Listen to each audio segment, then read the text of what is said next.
Lideramos el camino de la opinión pública y buscamos que la cultura del debate alcance consensos y soluciones a los problemas de nuestro país.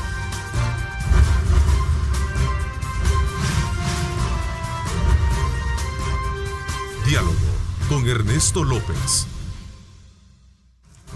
Hola, ¿qué tal? ¿Cómo están? Qué placer enorme saludarles a ustedes. Gracias por estar en sintonía de Diálogo con Ernesto López. Bueno, esta mañana me acompaña acá en el estudio el ministro de Obras Públicas, el licenciado Romeo Rodríguez, a quien quiero darle la más cordial bienvenida. Gracias por acompañarnos, ministro. Buenos días, Ernesto, un gusto, y buenos días a todos los teleaudientes que nos están viendo esta mañana. Pues tengan muy buenos días. Es un placer estar acá contigo. Pues esta mañana, por cierto, uno de los principales matutinos destaca: el Ministerio de Obras Públicas aún trabaja alternativas para autopista Los Chorros. Hablábamos extra cámara que este es un tema bastante complejo, a veces hasta para tratarlo, porque cómo es posible que un tramo de una carretera sea por muchos años una historia de no acabar, ¿no? Es decir, un medio temblor, se vienen obras de mitigación, no resuelve el problema, en fin, seguimos de alguna manera viendo que el problema continúa. ¿Cuáles son de alguna manera las concreciones que se tienen para poder solventar este problema en esta importante arteria de ingreso y salida de la ciudad capital? Sí, de hecho este tema de los chorros nosotros lo hemos empezado a ver desde el primer día, porque consideramos que es algo bastante importante y la población lo está viviendo al día a día. De hecho, una de las cosas que nosotros veíamos era de que el tema de la carretera, incluso con nuestros expertos de tráfico, ya había sobrepasado hace 10 años la capacidad vehicular. Quiere decir de que hace 10 años ya se tuvo que haber hecho ciertas modificaciones en la carretera para poder abastecer esa capacidad de vehículos que está. Por eso también el tráfico que se está dando en el día a día ha permeado bastante la población y yo creo que es una queja constante. De hecho, cada vez que se sube, por ejemplo, una foto que se está haciendo obras de protección, la gente siempre nos reclama y nos dice, bueno, ¿y cuándo van a solucionar este problema? ¿Cuándo van a terminar? Claro, sí se ha puesto un carril reversible para que la población que va subiendo, por ejemplo, pueda subir en 3 carriles, personas que vienen de Lourdes a San Salvador. Con la anterior administración se hablaba, no sé si eso está todavía contemplado, la creación de un bypass en el sector de Opico hasta Armenia. No sé si eso se contempla ya dentro de la nueva proyección que se tiene del fondo de Fomilenio, por un lado, y por otro lado que esto vendría a descongestionar precisamente el sector de Lourdes, que se convierte en un punto de A y B, cuando muchos que quieren viajar desde San Salvador a Sonsonate o de Santa Ana a Sonsonate o cualquier arteria de ahí, tienen que meterse a Lourdes y eso complicar más el tráfico, ministro. Sí, de hecho, este periférico que se quiere hacer en el desvío de Opico ya lo estamos viendo con Fomilenio. Más o menos el proyecto iniciaría en el mes de octubre. Ya se tiene el diseño, ya se tiene diferente información, pero nosotros lo hemos visto de manera integral porque normalmente se han visto las cosas aisladas, pues entonces este tema ya lo estamos conectando desde Opico hasta el tema de los chorros, a conectar toda esta arteria principal para poder descongestionar y de verdad resolverle a la población, porque solo el periférico no resolvía el problema del tráfico, sino resolvemos en realidad el problema de los chorros, por ejemplo. Entonces lo estamos viendo desde el desvío de Opico, que se va a hacer el trabajo junto con Fomilenio, y hasta llegar al Boulevard Monseñor Romero, que también nosotros vamos a hacer una intervención bastante importante y totalmente diferente. Yo creo que la población ya está cansada de verdad de vivir el día a día este problema. Hablando de obras de manera muy puntuales, entiendo que este día, ministro, inicia el proceso de adquisición de cableado y fibra óptica, el cual va a servir para instalar cámaras de seguridad y luminarias en el tramo 3 de la autopista Comanapa. Este también es otro proyecto muy importante porque genera confianza y seguridad precisamente a quienes transitamos por ese sector, ¿no? Especialmente cuando viajamos hacia esas zonas y el aeropuerto particularmente. Sí, de acuerdo. De hecho, creo que de los países de Centroamérica, prácticamente de los pocos que teníamos nuestro aeropuerto iluminado y ese sector, ¿verdad?, que es bastante importante en tema de seguridad. Y este proyecto, yo quiero decir que este viene de hace 25 años prácticamente.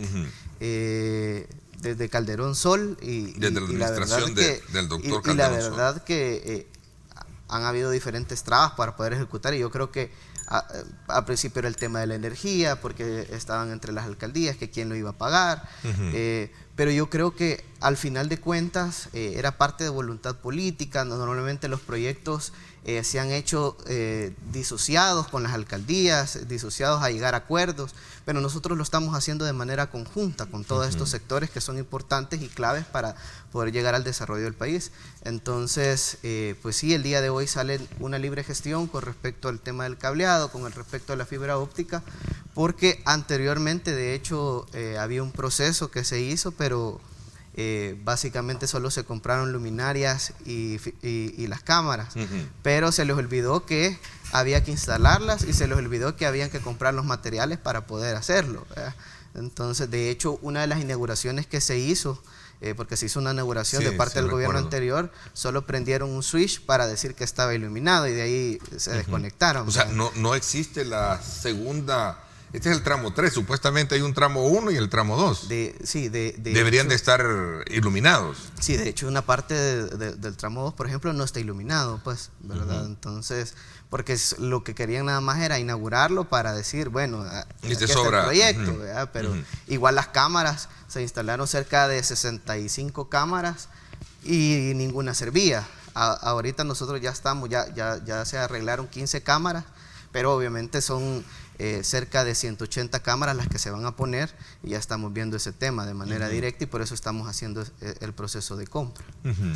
Ministro, este tema del tráfico también representa un punto importante en la agenda del nuevo gobierno y de su trabajo como funcionario. Sí, la verdad que es algo que la población lo vive en el día a día, pues creo que ya está cansada la gente de vivir el tráfico, de vivir este problema. Yo creo que nosotros lo estamos abordando de manera integral, dentro de un plan de movilidad que nosotros tenemos a nivel nacional, y que muy pronto la población va a comenzar a ver los resultados. Por ejemplo, ya comenzamos a señalizar los ejes preferenciales en el área metropolitana de San Salvador. Y de hecho hago el llamado en esta oportunidad a la población de que pueda respetar los ejes preferenciales, que de verdad no se parqueen en las aceras, que se parqueen en los lugares adecuados que son para parquear los vehículos. Entonces nosotros lo estamos estudiando, de hecho, este problema de manera integral.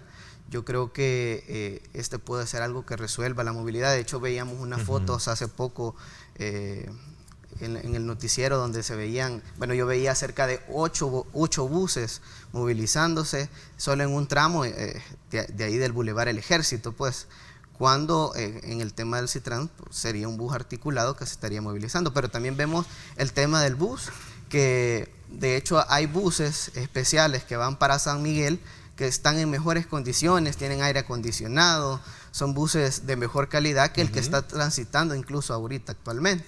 Entonces yo creo que el tema del Citrans nosotros ya lo estamos viendo, estamos acatando de hecho la sentencia de la Sala de lo Constitucional, y vamos a dar una respuesta de verdad donde nos podamos integrar todos y que podamos resolver este problema.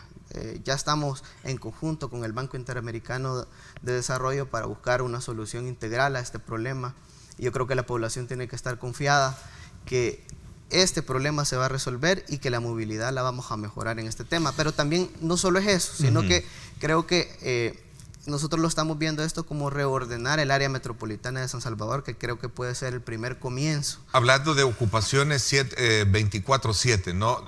Otro tema que tiene que ver esto más bien con el tema de presentar la solicitud de probidad de todo su patrimonio. ¿Ya lo hizo, ministro? Sí, ¿Cómo está la situación? De hecho, ya dejamos los documentos, se enviaron. Yo creo que ha habido algunos comentarios que algunos no los han entregado, pues de hecho los ministros, el ministro de Defensa, por ejemplo, ya lo entregó, la ministra de Educación, que aparece que no la ha entregado, también ya lo entregó. Entonces creo que hay información un poco quizás desfasada, ¿no? O no actualizada. ¿Usted todavía o ya lo entregó? ¿No? Ahorita sí ya mandamos los documentos. Ya está en ese proceso.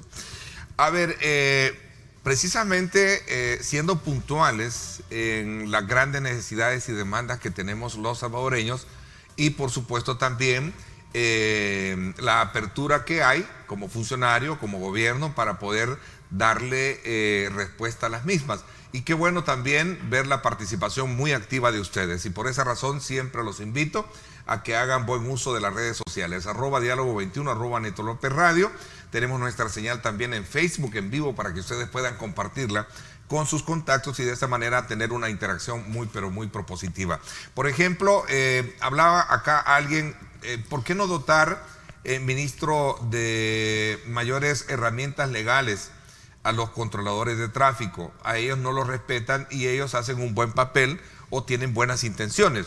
Extra cámara hablábamos precisamente de la importancia que tiene de que ellos estén en aquellas zonas que conocidas como de mayor embudo, los redondeles, en el caso de la zona Escalón, el sector Luceiro, el caso del el redondel Masferrer, donde precisamente se hace un problema a veces también por la irresponsabilidad que se tiene de parquearse en zonas donde no debería de hacerse en ese redondel. Yo creo que es bien importante de alguna manera que se le ponga y se le preste atención así muy, pero muy personalizada a este tipo de situaciones, ministro. Sí, de acuerdo. De hecho, con los gestores de tráfico nosotros también estamos trabajando dentro de nuestro plan en dotar de un cuerpo legal al que pudiera. Obviamente hay que estudiarlo muy bien porque esto tiene que pasar por la asamblea, tenemos que revisarlo con nuestros jurídicos, que de hecho ya se está haciendo esta mesa para analizarlo, pero sí, por ejemplo, nosotros tenemos en diferentes puntos a nuestros gestores y tenemos que poner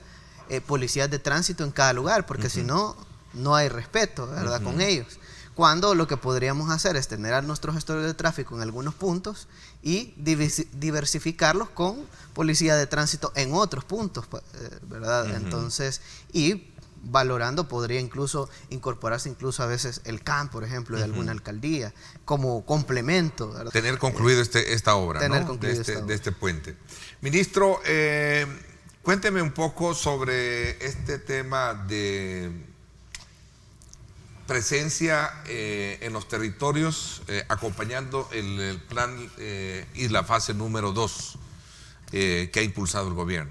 Sí, la verdad que de hecho parte del papel, digamos, del Ministerio de Obras Públicas dentro de la fase 2 del Plan Control Territorial, en su fase de oportunidades, es ir a los lugares, a diferentes comunidades, que lo hemos hecho integral porque tenemos un gabinete que trabaja en conjunto, no como antes que prácticamente trabajaban en islas, ahora lo hacemos de manera integral, en equipo. Nosotros hemos ido a las comunidades y vemos que las primeras necesidades, de hecho, lo primero que pide la gente, incluso antes que el agua, antes que la vivienda, antes que trabajo, nos pide la calle. Porque la calle, me imagino yo que lo hace sentir igual que los demás, lo hace sentir parte del área urbana porque no tenían calle. Y esa calle de seguro les daba acceso para ciertas cosas. Por ejemplo, el día martes nosotros fuimos a la Casa de la Cultura, a la Casa de la Educación, de la Salud, perdón. Y en la Casa de la Salud nosotros veíamos que la calle, el acceso de la calle cuando llovía, las personas quedaban incomunicadas. Y, por ejemplo, si alguien estaba enfermo, no podía irse a la Casa de la Salud. Entonces, y las personas que estaban en el exterior tampoco podrían ingresar a la Casa de la Salud para medicamentos, para que fueran atendidos por cualquier problema. Incluso si nos contaban de una mujer que estaba embarazada que no podía salir y al final tuvo el hijo en su casa, pues. Entonces, porque no tenía un acceso adecuado.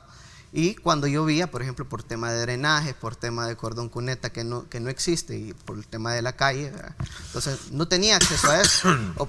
Y así diferentes casos que nosotros hemos visto en diferentes comunidades. Por ejemplo, hemos estado en Las Palmeras, Sonsonate, estamos en la comunidad de Independencia, en la comunidad de Manuel en Santa Ana, estuvimos en la comunidad Peralta, en la Ibu, en la Campanera, en Cuscatancingo. Hemos hecho diferentes trabajos, hemos visto las necesidades de la población y algo que ellos han visto, por ejemplo, en La Gloria, por ejemplo, que también fue el primer lugar que empezamos a intervenir, le hicimos prácticamente toda la calle de La Gloria. Y no solo hicimos la calle, la señalizamos. Y no solo la señalizamos, sino que también pusimos luminarias para darle seguridad.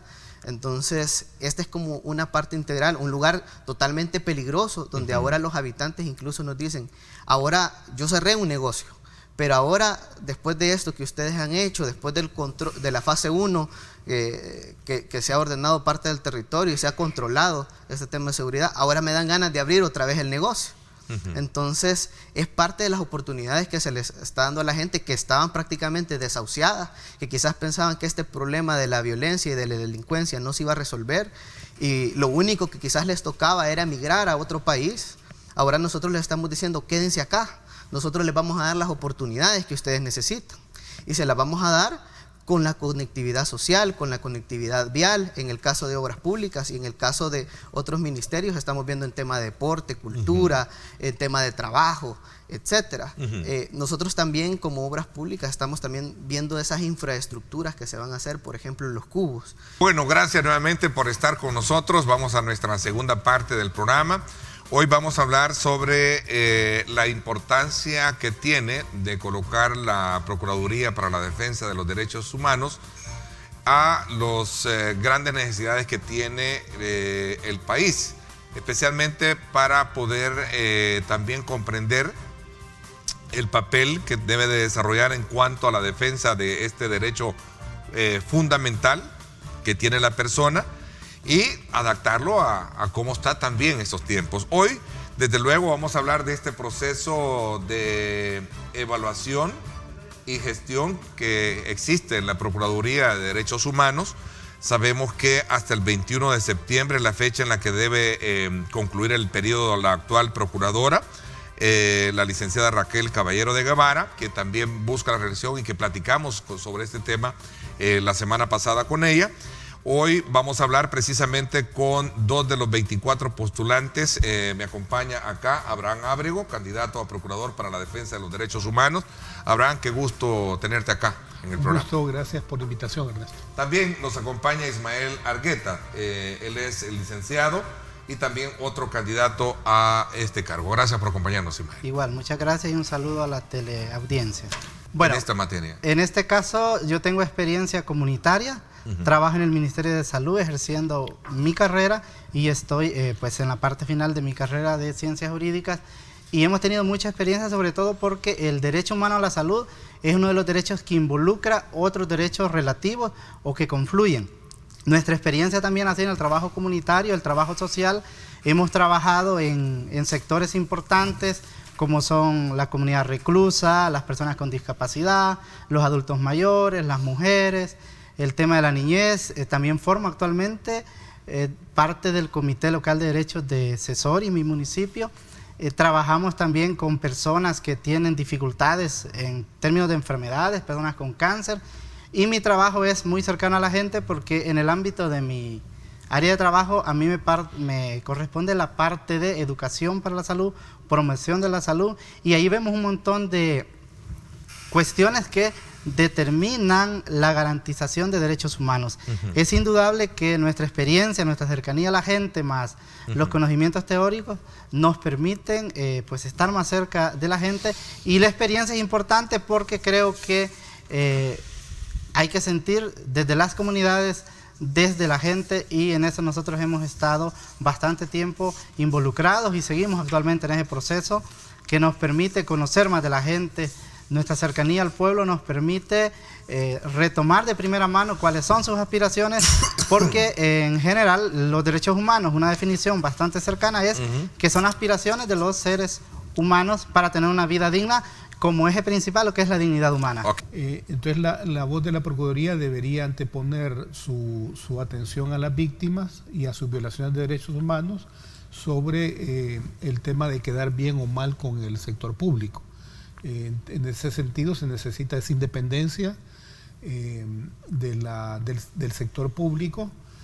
Yo creo que también hay un elemento religioso que un procurador no debería anteponer sus creencias religiosas. Todos tenemos creencias religiosas.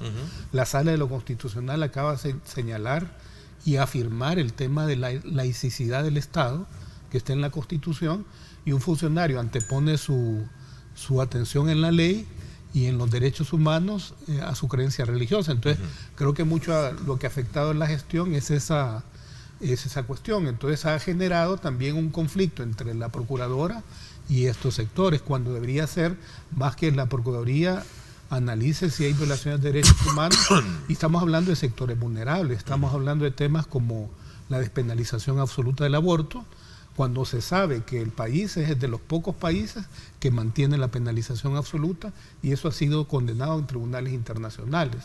El tema del LGTBI, creo que es claro que tenemos que promover los derechos de la población LGTBI, porque son las que sufren crímenes de odio y hay mucha estigmatización. Entonces, creo que la labor de la procuradora es proteger a estos sectores frente a las amenazas que tengan. ¿O estar de acuerdo en un matrimonio como lo demandan en alguna de sus proclamas?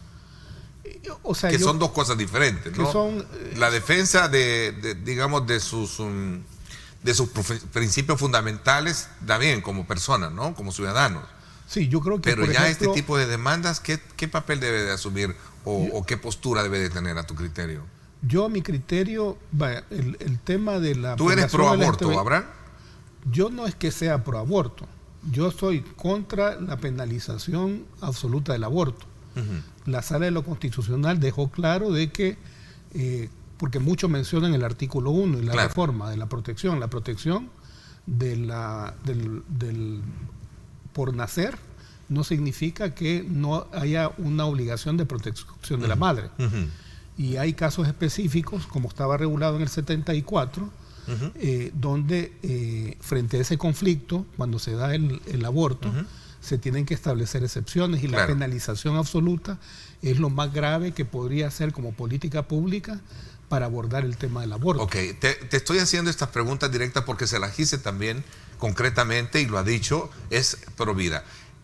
¿Tú eres pro matrimonio entre un hombre y una mujer, o eres también acompañas la demanda de matrimonio igualitario? Yo acompaño los derechos de la población LGTBI. Los derechos de la población LGTBI son el derecho a la identidad de género, el derecho a la no discriminación. El tema del matrimonio es una cuestión que debería pasar por una reforma legal. ¿Qué piensan de la situación actual que se está llevando a cabo con estos planes que buscan controlar el territorio y, desde luego, controlar la violencia en el país? A ver, sí. ¿Cuál es tu valoración? Mira, yo quisiera atar esto que planteas con los retos que tiene la Procuraduría, y que creo que podría ser una parte de un plan de trabajo.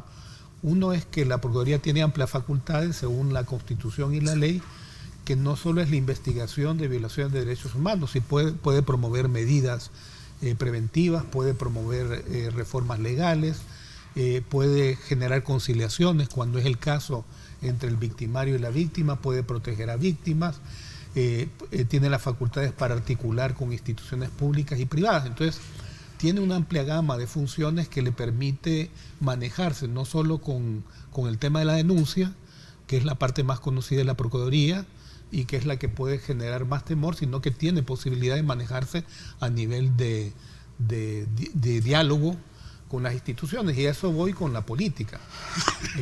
El problema, siento yo, de la política del actual gobierno es que no se conoce.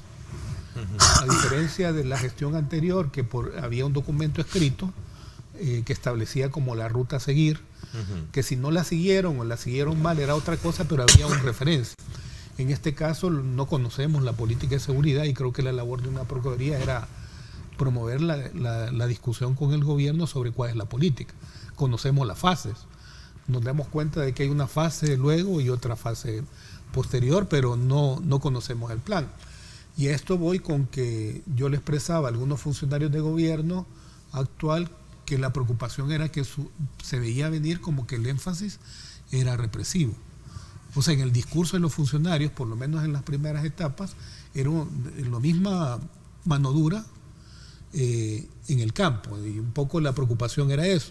Estamos viendo, por ejemplo, que siguen los enfrentamientos, siguen las muertes, y es necesario estar muy atento a esos casos, porque en el pasado hay registrados casos de enfrentamientos donde ha habido posibles ejecuciones extrajudiciales. Entonces creo yo que la Procuraduría debería orientar la discusión en el gobierno sobre su reto que tiene de combatir la criminalidad, y que no es tan cierto que no se puede combatir la criminalidad con fuerza sin violar derechos humanos, que es como lo que se plantea, que si uno garantiza derechos humanos a los imputados, se puede evita ser duro con la delincuencia. Eso es mentira, eso es una falsedad, es una venta. O sea, la fuerza del combate a la criminalidad está en una buena investigación, en un buen proceso judicial y en la condena y reparación de las víctimas.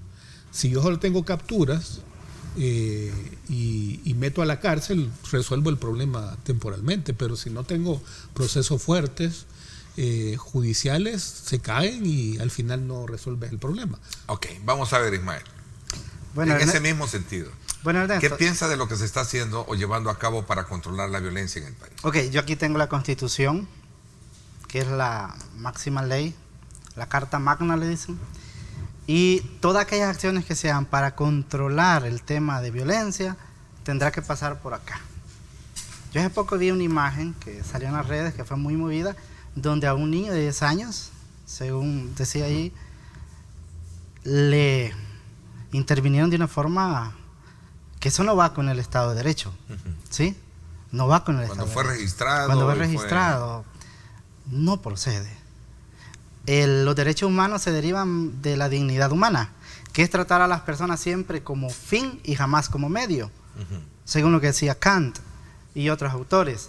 En las ciencias jurídicas, mencionemos algunas, la criminología, la victimología, ya está superado el dilema que la violencia se resuelve con más violencia. Por ejemplo, que haya más seguridad en las calles, más policías, más soldados, está bien, pero siempre que no toque los derechos fundamentales. Siempre que al delincuente se le trate como lo ampara la ley, pero no vamos a caer en ejecuciones extrajudiciales, porque el Estado tiene un solo fin, y aunque el artículo 1, 2 y siguientes lo dice de otra manera, vamos a decir que el único fin del Estado, ¿para qué fue creado el Estado? Es para garantizar derechos. Y cuando los derechos no se garantizan, está perdiendo el rumbo. No podemos caer en un Estado enemigo de la sociedad o de un grupo. No puede ser, eso es inaudito, no va con el Estado de Derecho, no va con la dignidad humana, porque en todo tratamiento, para prevenir, para pretender extirpar el crimen, que eso es imposible, podemos disminuirlo, pero no extirparlo, en todos los procesos debe de mediar aquellas garantías mínimas, pero fundamentales, para no violar derechos. El Estado es quien más viola derechos, si no pensemos en la Alemania nazi, aquí con el martinato, con el mozote, es el Estado quien viola derechos. Entonces no podemos caer en eso, porque el Estado tiene todo el poder, y bueno, Thomas Hobbes decía que es el Leviatán, el Todopoderoso. Ante un niño, las fuerzas policíacas, la sociedad que de alguna manera decían, sí, está bien. Lideramos el camino de la opinión pública y buscamos que la cultura del debate alcance consensos y soluciones a los problemas de nuestro país.